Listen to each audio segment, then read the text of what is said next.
Even without doing any activity, you can still manifest what you want if you organize these 4 dimensions in one direction and keep it unwavering in that direction for a certain period of time.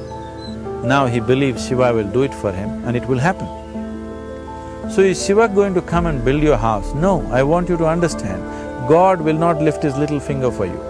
What has not happened till now on this planet can happen tomorrow. Human beings are capable of making it happen tomorrow.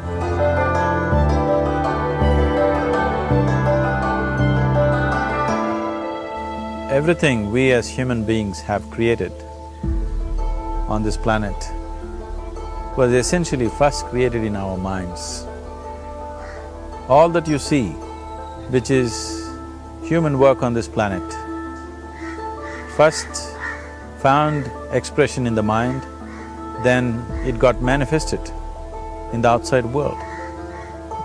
The wonderful things that we have done on this planet and the horrible things that we have done on this planet, both have come from the human mind.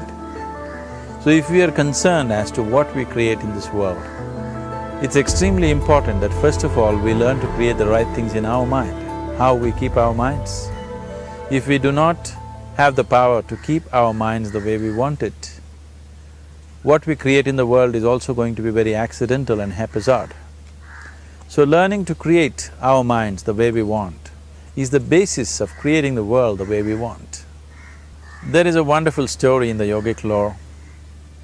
On a certain day, a man took a walk.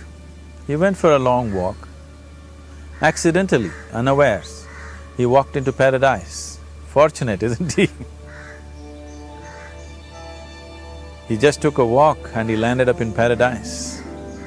After this long walk, he felt little tired. So he thought, oh, I'm tired, I wish I could rest somewhere. He looked around, there was a nice tree, underneath which there was very cushiony grass. So it was inviting. He went and put his head down there and slept. After a few hours, he woke up, well rested, and he thought, oh, I'm well rested, but I'm feeling hungry, I wish I had something to eat. And he thought about all the nice things that he ever wanted to eat in his life. And instantly, all those things appeared in front of him. You need to understand, there the service is like that. Hungry people don't ask questions. Food came and he ate. Stomach became full. Then he thought, oh, my stomach is full, I wish I had something to drink. All the nice things that he ever wanted to drink, he thought about it and all of them just appeared in front of him. Drinking people also don't ask questions, so he drank.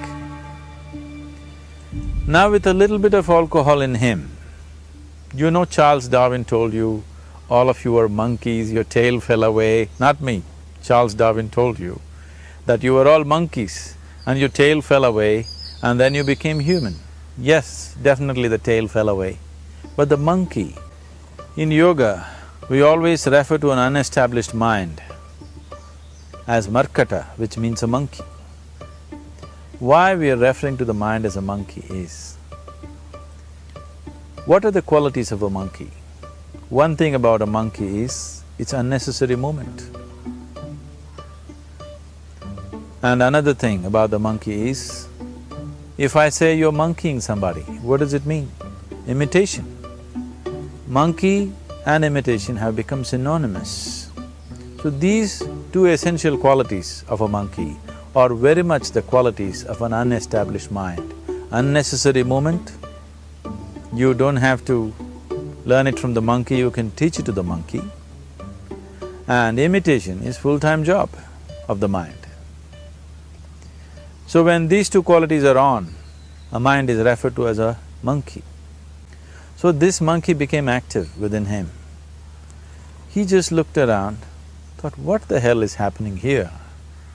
I asked for food, food came. I asked for drink, drink came. There must be ghosts around here. and ghosts came. Oh, the ghosts have come, they're going to surround me and torture me, he thought. Immediately the ghosts surrounded him and started torturing him. Then he started screaming in pain and said, oh, they're going to kill me, and he died. Just now he said he's a fortunate being. The problem is he was sitting under a kalpavriksha or a wishing tree. He asked for food, food came, he asked for drink, drink came, he asked for ghost, ghost came, he asked for torture, torture came, he asked for death, death happened. Now don't go looking for these kalpavrukshas in the forest. You can barely find a tree these days. A well-established mind, a mind which is in a state of samyukti, is referred to as a kalpavriksha. If you organize your mind to a certain level of organization, it in turn organizes the whole system. Your body, your emotion, your energies, everything gets organized in that direction. Once all these four dimensions of you, your physical body, your mind, your emotion and the fundamental life energies are organized in one direction, once you're like this, anything that you wish happens without even lifting a little finger actually. It would help to assist it with activity, but even without doing any activity, you can still manifest what you want if you organize these four dimensions in one direction and keep it unwavering in that direction for a certain period of time. Right now the problem with your mind is, every moment it is changing its direction. It is like you want to travel somewhere and every 2 steps if you keep changing your direction, the question of you reaching the destination is very remote unless it happens by chance. So, organizing our minds and in turn organizing the whole system and these 4 basic dimensions of who you are right now in one direction, if you do this, you are a kalpavruksha yourself. Anything that you wish will happen. But right now, if you look at your lives, everything that you have wished for till now, if it happens, you have finished. Everything and everybody that you have desired for, if all of that lands up in your house today, could you live with that? Once we're empowered like this, it's very important that our physical action, emotional action, mental action and energy actions are controlled and properly directed. If it is not so, we become destructive, self-destructive. Right now, that is our problem. The technology, which is supposed to make our life beautiful and easy, has become the source of all the problem that we are destroying the very basis of our life, which is the planet. So what should have been a boon, we are making a curse out of it. What has brought incredible levels of comfort and convenience to us in the last 100 years or so has also become a threat to our life simply because we are not conscious action, we are in a compulsive state of action. So organizing our minds fundamentally means moving from a compulsive state of activity to a conscious state of activity. You might have heard of people for whom they asked for something and beyond all expectations it came true for them. Generally this happens to people who are in faith. Now, let's say you want to build a house. If you start thinking, oh, I want to build a house, to build a house I need 50 lakhs, but I have only 50 rupees in my pocket, not possible, not possible, not possible. The moment you say not possible, you are also saying I don't want it.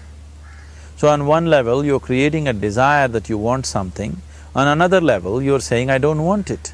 So in this conflict, it may not happen.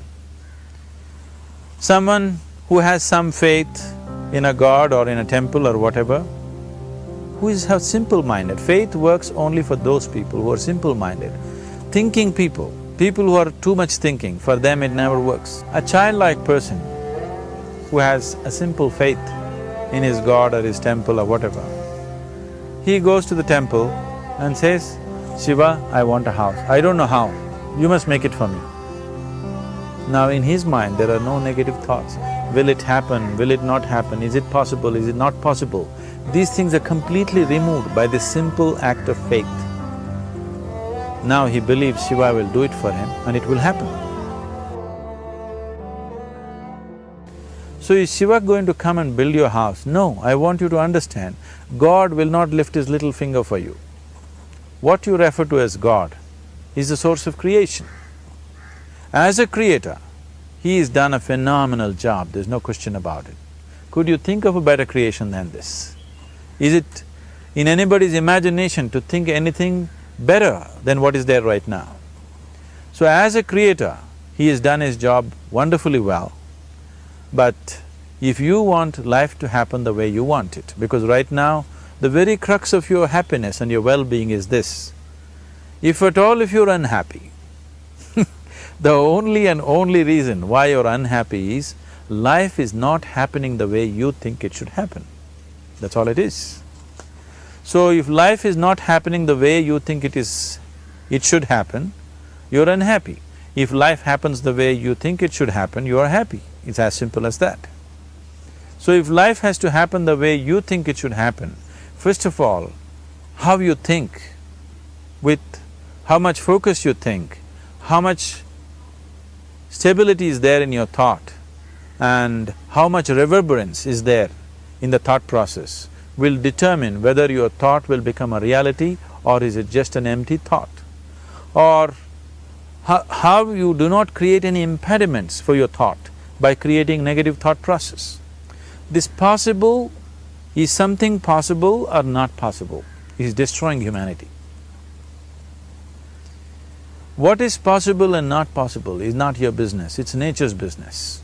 Your business is just to strive for what you want. Right now you're sitting here, if I ask you two simple questions, I want you to just look at this and answer this. Right now from where you're sitting, can you just fly off? You say no. Right now from where you're sitting, can you get up and walk? You'll say yes. What is the basis of this? Why you say no to flying and yes to walking? Because past experience of life, many times you've gotten up and walked, never did you fly off. Or in other words, you're using the past experience of life as a basis for deciding whether something is possible or not possible. Or in other words, you have decided that what has not happened till now cannot happen in your life in future. This is a disgrace to humanity and the human spirit. What has not happened till now on this planet can happen tomorrow. Human beings are capable of making it happen tomorrow. So what is possible and what is not possible is not your business. That is nature's business. Nature will decide that. You just see what is it that you really want and strive for that. And if your thought is created in a powerful way, without any negativity, without any negative thoughts bringing down the intensity of the thought process, the first and foremost thing is you must be clear what is it that you really want. If you do not know what you want, the question of creating it doesn't arise. If you look at what you really want, what every human being wants is, he wants to live joyfully, he wants to live peacefully. In terms of its relationships, he wants it to be loving and affectionate. Or in other words, all that any human being is seeking for is pleasantness within himself, pleasantness around him. This pleasantness, if it happens in our body, we call this health and pleasure. If it happens in our mind, we call this peace and joy. If it happens in our emotion, we call this love and compassion. If it happens in our energy, we call this blissfulness and ecstasy. This is all that a human being is looking for. Whether he is going to his office to work, he wants to make money, build a career, build a family, he sits in the bar, sits in the temple, he is still looking for the same thing. Pleasantness within, pleasantness around. If this is what we want to create, I think it's time we addressed it directly and commit ourselves to creating it. So you want to create yourself as a peaceful human being, joyful human being, loving human being, a pleasant human being on all levels. And do you also want a world like this? A peaceful world, a loving world, a joyful world? No, I want greenery, I want food. When we say a joyful world, that means everything that you want has happened. So this is all that you're looking for. So all that you need to do is commit yourself to creating it, to create a peaceful, joyful and loving world, both for yourself and everybody around you. Every day in the morning, if you start your day with this simple thought in your mind, that today, wherever I go, I will create a peaceful, loving and joyful world. If you fall down 100 times in the day, what does it matter? For a committed man, there is no such thing as failure. If you fall down 100 times, 100 lessons to be learnt. If you commit yourself like this to creating what you really care for, now your mind gets organized. Once your mind gets organized, the way you think is the way you feel, your emotion will get organized. Once your thought and emotion is organized, your energies will get organized in the same direction. Once your thought, emotion and energies are organized, your very body will get organized. Once all these four are organized in one direction, your ability to create and manifest what you want is phenomenal. You are the creator in many ways. That which is the source of creation is functioning within you every moment of your life. It is just that, have you kept access to that dimension or not? Organizing the four basic elements of your life will give you that access. There are tools and technologies to do this. The whole science of yoga, the whole technology that we refer to as yoga is just about this, transforming yourself from being just a piece of creation to become a creator.